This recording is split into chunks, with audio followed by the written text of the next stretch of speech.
భగవద్బంధువులందరకు హృదయపూర్వక నమస్కారాలు. ఓం శ్రీకృష్ణ పరబ్రహ్మణే నమః. ఓం నమో భగవతే వాసుదేవాయ. ఓం శ్రీకృష్ణ పరబ్రహ్మణే నమః. వచన భగవద్గీత కార్యక్రమంలో భాగంగా ఈరోజు మనం శ్రీమద్ భగవద్గీతలోని 15వ అధ్యాయమైన పురుషోత్తమ ప్రాప్తి యోగంలోని అన్ని శ్లోకముల యొక్క వచన భావసారాన్ని విందాం. పరమేశ్వర తత్వము తెలుసుకొనుట ఎలా? శ్రీకృష్ణ భగవానుడు ఈ విధంగా చెప్పాడు. వేళ్లు పైకి ఉండి కొమ్మలు కిందివైపు ఉన్నది, వేదములే ఆకులుగా కలిగి శాశ్వతమైన అశ్వత్థ వృక్షము అనగా రావి చెట్టు ఒకటి ఉన్నది అని చెబుతూ ఉంటారు. ఆ వృక్షము గురించి తెలిసినవాడు నిజంగా వేదములను ఎరిగినవాడు. ఆ వృక్షమును త్రిగుణములు అనడి జలములు తడుపుతూ ఉంటాయి. అలా పెరిగిన కొమ్మలు కిందకి పైకి వ్యాపిస్తూ ఉంటాయి. చిగురాకులు విషయ భోగములు. ఈ వృక్షమునకు క్రిందికి పోవు వేళ్లు మానవ సమాజం యొక్క మంచి పనులతో బంధించబడుతూ ఉంటాయి. ఈ వృక్షాన్ని బాగా పరిశీలించినప్పటికీ కూడా నిజమైన రూపం లభించదు. ఎందుకంటే అది ఎక్కడ ప్రారంభం అవుతుందో ఎక్కడ అంతమవుతుందో ఎవరూ గ్రహించలేరు. కానీ దృఢ చిత్తంతో వైరాగ్యము అనే అస్త్రంతో ఆ వేళ్లను ఛేదిస్తే అనంతరం ఎక్కడికి చేరుకుంటే మళ్ళీ తిరిగిరారో అట్టి పరమేశ్వర తత్వాన్ని చేరుకుంటారు.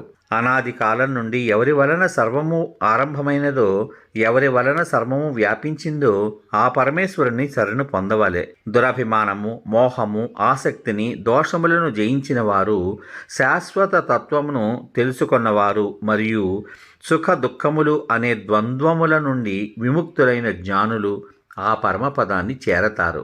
స్వయం ప్రకాశవంతమైన ఆ పరంధామమును సూర్యుడు గాని, చంద్రుడు గాని, అగ్ని గాని ప్రకాశింపచేయలేవు. దానిని చేరిన పుణ్యాత్ములు మరలా ఈ ప్రపంచంలో తిరిగి జన్మించరు. ఈ లోకంలో ఉన్న జీవులన్నీ నా శాశ్వత అంశములే. అవి ప్రకృతి యందు ఉన్న మనస్సు, ఇంద్రియములు, శబ్దాది విషయముల ద్వారా తన వైపు ఆకర్షిస్తాయి. ఆత్మ కొత్త శరీరంలో ప్రవేశించినట్లు తెలుసుకోవడం ఎలా? వాయువు వాసనలను ఒక చోట నుండి మరొక చోటకి తీసుకొని పోవునట్లు జీవాత్మ ఒక శరీరాన్ని త్యజిస్తున్నప్పుడు మనసు, ఇంద్రియములను గ్రహించి వాటితో మరొక శరీరంలోకి ప్రవేశిస్తుంది. ఈ జీవుడు మరొక శరీరము గ్రహించి మనస్సుతో కూడిన చెవి, కన్ను, జిహ్వ అంటే నాలుక, ముక్కు, స్పర్శ శక్తిని పొందును. వాటి ద్వారా శబ్దాది విషయములను అనుభవించును. జీవాత్మ పాత శరీరము త్యజించి కొత్త శరీరంలోకి ప్రవేశించినప్పుడు, భోగాలను అనుభవించినప్పుడు అజ్ఞానులు తెలుసుకోలేరు. కానీ జ్ఞానులు తమ జ్ఞాన నేత్రముల ద్వారా వాటన్నిటినీ చక్కగా తెలుసుకోగలరు. ఆధ్యాత్మిక సాధన యందు నిమగ్నులై ఆత్మ సాక్షాత్కారమునందు ప్రయత్నశీలురైన యోగులు వీటన్నింటినీ తెలుసుకొనగలరు. కానీ అంతఃకరణ శుద్ధి లేని అజ్ఞానులు ఎంత ప్రయత్నించినప్పటికీ ఈ ఆత్మను తెలుసుకోలేరు. మానవ శరీరంలో భగవంతుడు ఎక్కడ ఉంటాడు? ఈ సమస్త జగత్తును ప్రకాశింపచేయు సూర్య, చంద్ర, అగ్ని తేజస్సు నా నుండే ఉత్పన్నమవుతోంది. నేను పృథ్వీయందు ప్రవేశించి నా శక్తి చేత సకల ప్రాణులను ధరించి పోషిస్తున్నాను.